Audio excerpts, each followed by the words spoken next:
മലർക്കൊടിയെ ഞാനെന്നും പുഴയരികിൽ പോയെന്നും വളർന്നു വരും മുഞ്ചുള്ളൊരു പെണ്ണിനെ കണ്ട് അവളുടെ സുന്ദരമാം കോണിൽ സ്വർഗം കണ്ട്.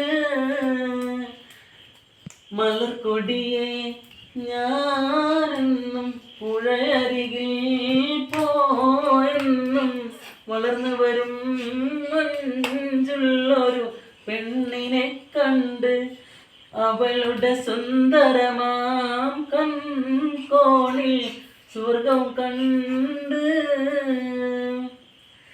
നീലനദീ തീരത്ത് സൗന്ദര്യം കാണാനായി വന്നവളാണോ സ്വപ്നക്കന്യ?